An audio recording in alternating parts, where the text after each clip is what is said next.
What's up, everyone? Thomas here with ForReel Movie News and Reviews. And today I have the distinct pleasure of talking with Antonio Marziale, the writer and director of the short film Starfuckers, which is now playing at Sundance. And Antonio, welcome. I am so happy to have you here and to have this conversation with you. I am so happy to be here as well. Thank you so much for having me. There are so many congratulations in order right now. I mean, congratulations on your writing directorial debut. That must be exciting. Yeah, definitely. Right? Congratulations on a fantastic performance, and congratulations for all this hard work being selected to screen at Sundance. That's that. I mean, how are you feeling about all that? Extremely grateful and very excited to be a part of the festival. And yeah, just happy as can be, to be honest. Very cool. For people who are maybe just now hearing about the short film, can you tell us a little bit about what Starfuckers is about? Give us a little synopsis. Sure, Starfuckers is about a filmmaker and an escort who share a night together when a mysterious third party arrives and kind of seeks recompense, I would say. I try to be purposefully mysterious when talking about the movie, but in its most basic form, I suppose that's what it is. Yeah, absolutely. And I think I appreciate that because going into this film kind of blind helps really emphasize the experience because it takes some twists, it takes some turns. It's such a unique viewing experience for a short film, and I really appreciated that. Where did this story come from? Like, how did you decide that this was a story that you wanted to make? I've always been inspired by drag queens and how they can use performance art and lip syncing to kind of renegotiate like the circumstances of their lives sometimes and just empower themselves. So I was thinking about that. I was thinking about processing of trauma through art, and then was curious about telling a story uh, where kind of an abuser is, so often people who cause harm to others don't actually have to witness the process of what that individual goes through to heal that. Mhm. And I thought it was interesting to kind of set up a situation where that person is almost like forced to do so, but with the agency very much focused on the victim and the circumstance. Mhm. Yeah, and I think I really, like I mentioned, there are twists and turns that happens, but the it's broken up into like two distinct parts, I think, Right. which again kind of adds to how unique of an experience it is. You think you're kind of getting the idea of what's going on and where it's going, and then it totally flips, and it's so cool how it does that. Um, I'm interested in knowing more about like as a film, like being a filmmaker, because you've been an actor so far. This is your writing and directorial debut. um Tell me more about that filmmaking experience and how you approach this story. Well, you have so much more power as a filmmaker than you do as an actor, and Mhm. you just are involved so much earlier in the process and have the ability to control a lot more, which sometimes is great. And other time, like I love being an actor, so I'm not saying that that isn't also a wonderful experience. And there are a lot of privileges that come along with that, like Mhm. trusting, allowing your director to really guide the ship, and your job is just to be present in the circumstances and trust that you're being looked at with a focused eye. But what I realized is actors really come into a project quite late in the process. They're almost one of the last thoughts. Like when I get an audition, so much has already come into place before I get involved. And I'm kind of just like involved in the auditioning process of that. But when you're filmmaking, you're involved from the very inception of the piece, which was really exciting to me. And of course, you get to have more control over the stories that you tell. That being said, I've been really grateful with all the roles that I've been able to play so far in my career. But it's also really fun to get to tell a story that maybe you wouldn't have the opportunity to audition for, so you kind of have to self-create it. I really like that approach. I think myself, I tend to have that mentality as well, where I'm a self-proclaimed control freak, and so it's it means a lot to me when I can actually like make something myself and really be a part of that thing that I care about a lot from start to finish. We'll talk more about Starfuckers in a minute, but I kind of want to address like you and your roles. You've been in prominent roles in things like Altered Carbon, Alex Strangelove, both Netflix Yeah, entertainment, and there's also a short film you're yeah, in called it's called Fall to Fame, and yeah. I've seen everything except Altered Carbon in that list. But anyway, I wanted to ask more about like how you choose your roles and how you choose your projects that you want to be involved with and play a character in.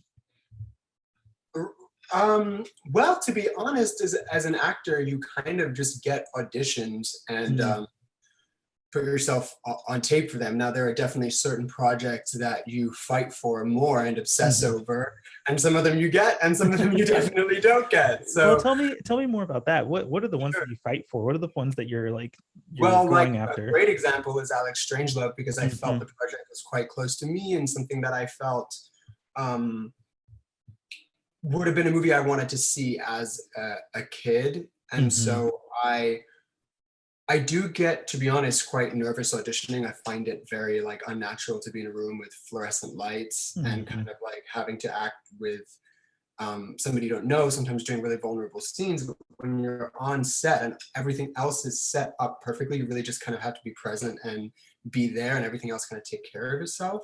mhm. But you know, for that project, I just fell in love with it, and kind of nerves, anything else didn't matter because I wanted it so bad. And when projects like that come your way, it's so exciting. And when you actually get the opportunity to really play it, it's just like, oh my God, the best experience in the world.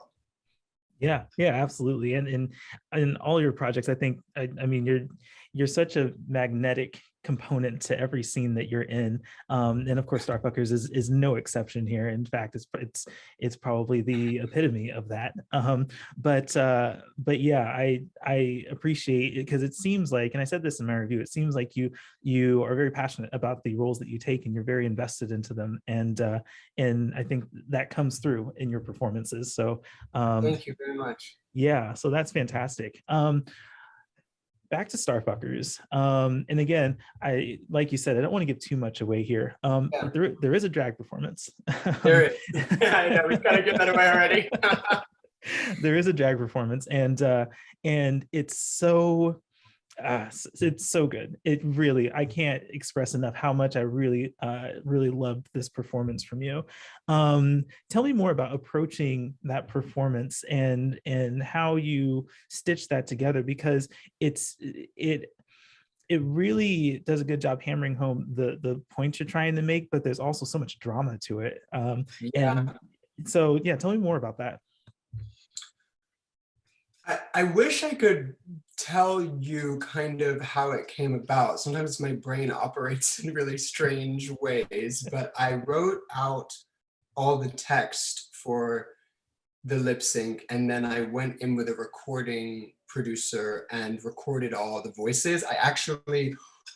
I wasn't sure I was going to do the voices, and there's actually a website for Marilyn Monroe impersonators, and I emailed a couple of people on there, but neither one of them responded to me, and I was like, okay, I'm just going to try and close my eyes and see if I can generate this voice by myself. And it actually turned out that, you know, when you can't see the person behind it, you can actually get away with a lot more. So we put the MP3 together with the disco music and the different elements of the piece. And what's nice is we're sort of stepping into the character's POV, so it gives us more of an opportunity to become more creative in the ways that we explore the power dynamics going on in the movie.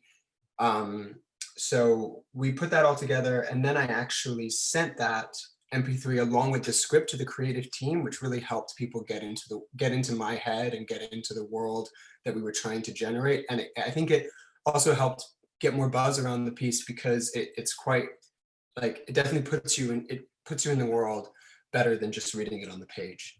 Hmm. Yeah, I think I can relate with that in a way as well, because I have a hard time, like, I work in a creative field, but it's always hard for me to like project what I'm thinking until I actually do it, and so that communication can be really tough. And so it's good that you found a way Yeah. to illustrate that to your collaborators and who you're working Yeah. with. What do you do for work? Yeah, so I'm in marketing.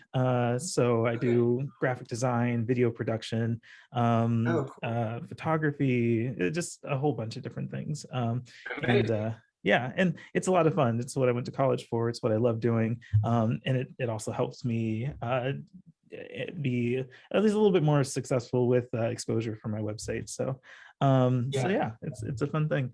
I don't perform though. I'll leave that to you.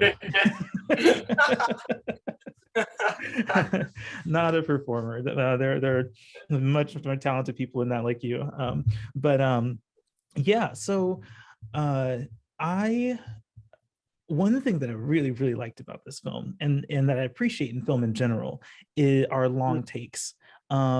Scenes where the camera is letting the actor do most of the work and actually convey everything. And that happens a lot in this film, especially with the opening sequence, which, by the way, is a very interesting way to start the film. It kind of sets that tone and that shock factor pretty early on in the film. But there are lots of long takes here. Was that an intentional decision on your part to just kind of let these scenes just kind of the camera just hang out with these scenes? Absolutely. Yeah. I think it generates more intimacy and gives sometimes, especially in that first scene, a voyeuristic experience of Mm-hmm. watching this. You're watching it from the doorway. You're not even sure, like maybe you're welcome or not. You don't know. Mm-hmm. But my cinematographer, Matt Pothier, and I talked at length about when to hold and when to move. And when we are holding, we hold for a while. But other than that, I actually was quite intentional about really moving the story along and cutting quite quickly so that those moments when we are kind of holding on a shot there, they are more italicized if the rest of the movie moves quite swiftly. Mm-hmm. Yeah, yeah, absolutely. And I think it works very well in this film, especially the final shot of this film. I love talking about final shots of films because conclusions are so important to me in a film. Yeah. And so when you nail a conclusion, it just brings this like completeness to a project. Mm. And the finale that you came up with for this film is just remarkable. So yeah, accolades for that. It's fantastic. um of course, there's a couple other actors in this film. There's Cole Doman and Jonathan Slavin. Can you tell me more about working with them? And Yeah, because they anchor the first half of this film, tell me more about for sure. Yeah. casting and working with them. Yeah, and Cole is a brilliant actor, and also we definitely talked a lot about his character in pre-production, and he does Mm-hmm. such a good job code switching between different people in the film, Mm-hmm. um, like kind of a faux innocent schoolboy, and then a little bit brattier, and then moving back and forth. He really grounds the whole piece. Mm-hmm. Um, and Jonathan, I actually he's a brilliant actor in his own right, and but he's also happens to be my acting coach who helps me with auditions, and I had seen his work, and he transforms a lot. He's really a wonderful actor and very sensitive and yeah, very transformational. So even though you wouldn't necessarily think he could knock this out of the park because he's so kind. He's a vegan and just the sweetest person in the world. He completely transforms into this character as I knew he would, and really brought something very specific to it. Yeah, very cool. Yeah, it and with them in that first half of the film, I think that their dynamic, which, you know, like you say, it's kind of with us being kind of voyeurs to this whole situation. There's this level of discomfort to it, but you know, then we figure out why this is happening, and it all kind of comes together. So it's so cohesive, and I think their performances do a really great job in like facilitating that awkwardness, but also you know, being facilitating the story and pushing the narrative Yeah. along. So Yeah, that really worked well. What do you Yeah, think? they're What was both. the Yeah, what was the funnest part about making this film? The lip sync, let's be The real. lip At sync. least for me, like getting into that unison, I was like, woo! You are like, are you like a professional at this? Do you like do drag a lot in your No, free time? I've never done drag before, and I did No not know way. how it was going to go. But I was like, okay, I kind of love this. I also was looking around LA for a unitard because I went to Carnegie Mellon and we were in unitards every day Right. during like our movement classes. And I originally Mm-hmm. wanted maybe like a Maryland inspired outfit. And I was like, it's too Mm-hmm. on the nose. Let's do Mm-hmm. something more experimental. I was like, oh, I kind of want to like ode my roots a little bit of where I studied. And so I went to this dance studio, and me and the woman who runs the dance studio, Gail, got along really well. And I was explaining the movie to her, and like we listened to the recording, and I was like super enthusiastic, and she was like, oh my god, we can custom dye it gold. And I was like, yes. So we actually just like one afternoon sat together, and she like put the unitard in this like cooker and added pigment, and we just like shot the shit for like 3 hours, and she just like created this incredible unitard and matching dance belt. So they're both wonderful, and I feel like it really unintentionally I realized like, oh my gosh, it's like an Oscar, like it's so setting for the piece. Yeah, perfect. And it's interesting how that level of simplicity can still communicate so much and still be so bold Yeah, and impactful in this sequence. So yeah, yeah, I I didn't want mean, to distract away from that as well. Like Cole and I really right. worked on the movement piece together, and I definitely wanted him back in the schoolboy outfit to kind of reclaim that for himself. Hmm. Yeah. Yeah, yeah, very cool. Um, what is the future? What does the future of this film look like? Like, are you doing more film festivals with it? Is there a distribution that where people can go find it here in a little bit? Like, what's happening with the future of the film? Yeah, great question. This is sort of the first kind of showing of the short, so I'm Mm-hmm. not quite sure what the end result will be. I definitely didn't make the short with the intention of generating anything else, but what's nice is that if I were to go on to make a feature, I think with maybe more kind of lip sync performances, this is a really nice calling card for that, or kind of helps people understand the world visually in a way that maybe they wouldn't with just a feature script. Mm-hmm. Um, so that's great, but I'm not sure, of course I want as many people to see it as possible, so I'm sure it will be available after all the festivals. We're going to the Berlinale with it next month, which I'm really looking forward to, and hopefully that will still happen and we can do it in person, and if so, Yeah. that would be really fun to see it on a big screen. Hmm. Yeah, absolutely. I am a little sad that I couldn't see it on the big screen, but I am happy that that I've been able to experience it. But I guess that then leads me to the question about what the future of your career looks like. Like, what are your aspirations from here now that you've dipped your toe into writing and directing? I feel like I have so much to learn. I feel like I'm taking in a lot, I'm receiving a lot. I feel um, just in a moment of like deep thought about a lot of things. But I definitely want to continue just making movies, whether as an actor or a filmmaker, like in any capacity. I love visual storytelling, and I definitely want to continue doing that. And I hope that opportunities continue to come up that allow me to do that. Yeah. Yeah, absolutely. And I hope so too. I hope all the opportunities come your way. I'm looking forward to wherever your career takes you from here because I'm just so impressed with this short film and I've seen a lot of the other positive comments and so I'm happy that people are supporting it and sharing it with Yeah. however many people they can. Um, Yeah, well, thank you so much. It's so great to say that. of course, absolutely. Was there anything else that you want to tell listeners or inform anyone about when it comes to this project? No, not at all. Just that I hope that people enjoy it and watch it, and yeah, reach out to me. I'm here if you have Yeah. thoughts or whatever. Like I'm always available. Very cool. Yeah. So once again, for those listening, Antonio Marziale is the writer and director of Starfuckers, which debuted at Sundance and is just Definitely. I put it in my review. It is a must see at Sundance. Don't miss it. Check it out and share it with as many people as you can. But thank you so much, Antonio, for doing this with me. And Thank you so much for having me. you're very welcome. And for everyone out there listening, until next time, keep it for real.